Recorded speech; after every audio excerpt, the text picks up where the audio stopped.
Welcome to the Adapting Places podcast. I'm really recording these fast one after the other compared to the usual because I really need to think through some of the bits I'm writing for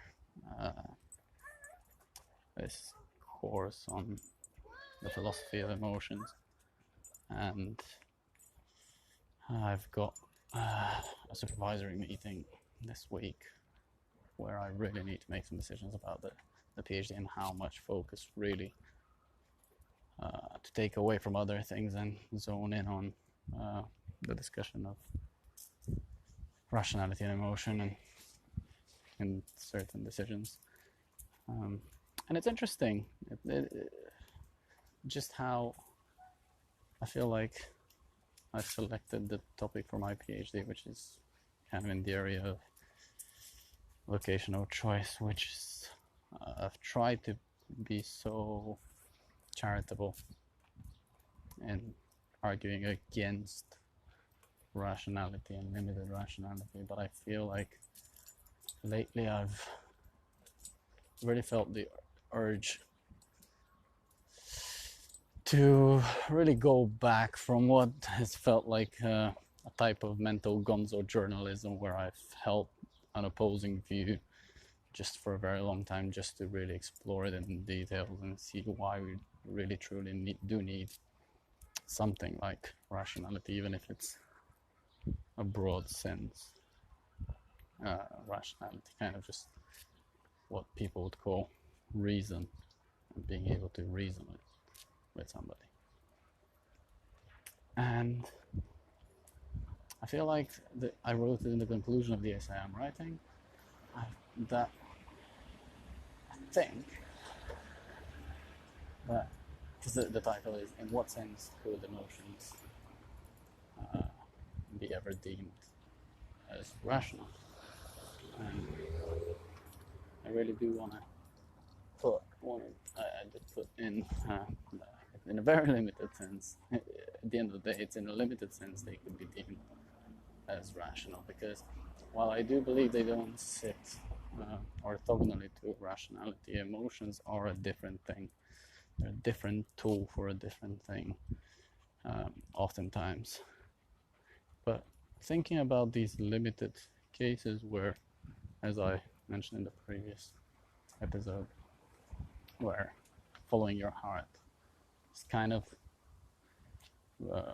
broadly reasonable because you've got no other tools or constraints. I mean, not constraints, but it's a decision you're going to make just for yourself. It's totally uncertain, or at least you're not aware of one of the aspects of the situation, whether it's going to be where you're starting from, the process, or the end goal, which, if you're interested in how I've defined uncertainty, you can have a look at one of the previous series where I really drilled down into what I think uncertainty is and why, in really uncertain situations, using rules of thumb is actually a rational thing to do. But I feel like I'm now looking at the detailed literature on the philosophy of emotion. I think it's going to be helpful to outline some of the history of the study of emotion, and I think the first interesting question to think through is why it's only recently become a part of scientific investigation, where traditionally it's been kind of considered as something that only philosophers really play with, and was referred to as something more akin to passions, which is probably a combination of, urges, instincts, all sorts of things being put together and not necessarily having an established conceptual clarity.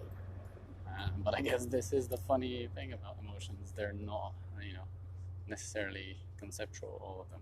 So those who think about emotions as purely conceptual have only emerged in the recent years. It's, kind of spearheaded by some cognitivist theorist of emotion like Lisa Feldman Barrett, who's got a few really interesting books I keep referring to, like the How Emotions Are Made, or now this one, the 7.5 Lessons About the Brain.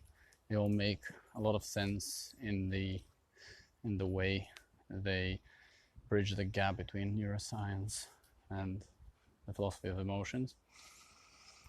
But I think traditionally, in the history of emotions, they've actually been seen as more non-cognitive and more baked into us by evolution and a bit out of our conscious control.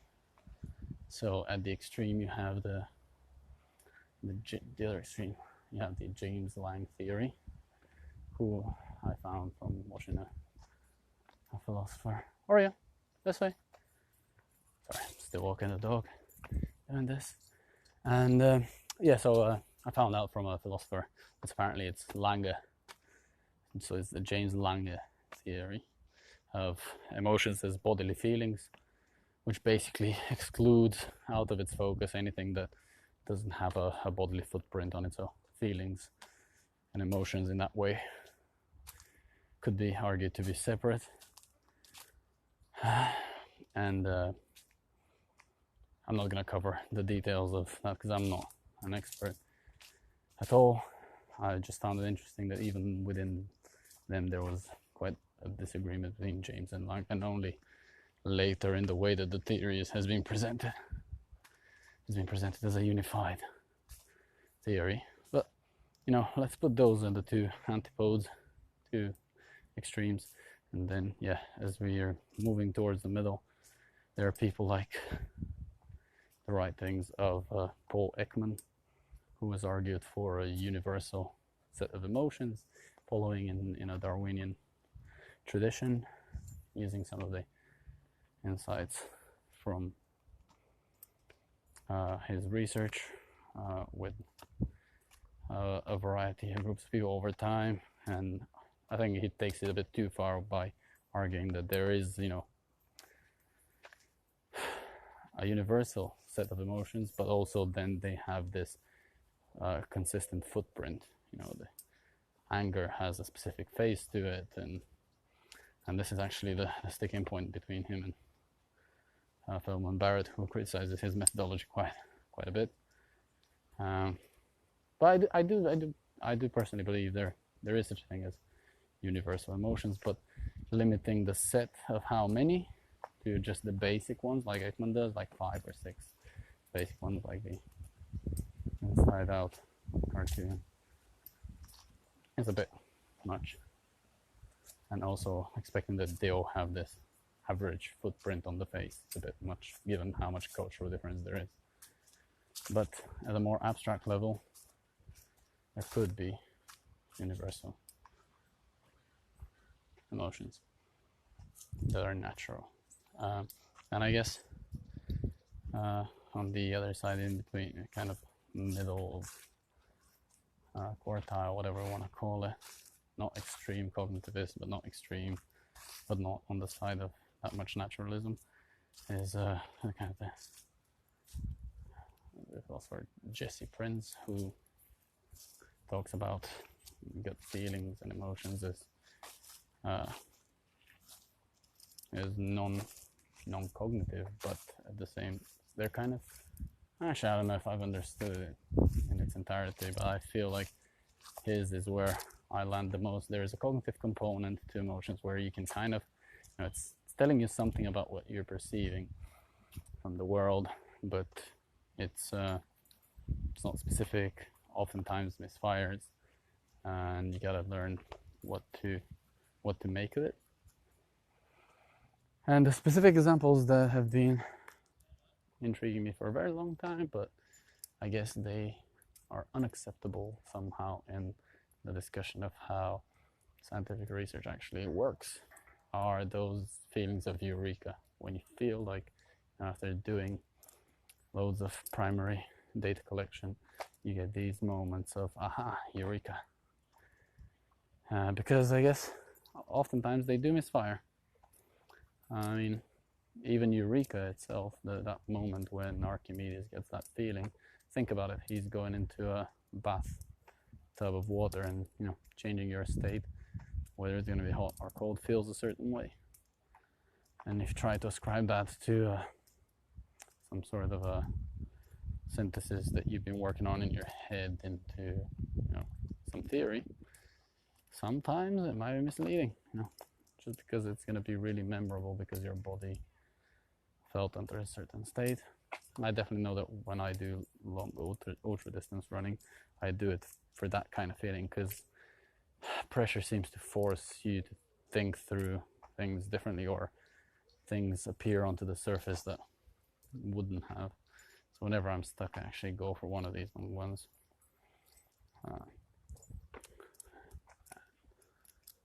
They do help, but then again, it shows you that it's, you know, it's not very reliable, so you gotta limit it. But then at the same time, we crave it. We crave positive feelings and emotions. So the question then is, if you crave positive feelings and emotions, are you prone to be a bad scientist, potentially? I think. Does that mean that living the life of a scientist could be miserable? Potentially. But I think what that approach doesn't account for is some of the things that I've encountered in geography that talk about non-representational theories, where, I mean, there's little in the world that tells you that there should be a consistency in the world that your rationality might be trying to grasp anyway. So why expect that? I feel like that's a brain fart. I don't know where I was going with this one. Just trying to look for something that could be my own contribution, because I feel like at the moment I'm just parroting what I kind of barely know as a literature. But again, it's not supposed to be my forte. It's kind of to the side of what I tend to be interested in. I just really felt that course would have helped me dig to the possible deepest space of this blind alley of going towards the emotions when discussing why, you know, not why, how do people make decisions. I don't know. I just can't seem to have a working model even of the field of the study of emotions. Maybe it's just because it's new to me, or the field itself is new. In other fields you come in, you get deep and you get that sense of, oh, this is kind of what it's about. Or maybe just we're talking about too many different phenomena that have little to do with each other, and it's like, it's just anything that's other than what we can make sense of as rationality. Do you know what I mean? It's like we have rationality, and under emotions and feelings we just lump anything that potentially could be. In the long term, we might find out, oh, do you know what? These are best looked at as entirely different phenomena, because one is, you know, you had an insight into the nature of reality through a non-traditionally rational way, and then the other one is just needed a poop.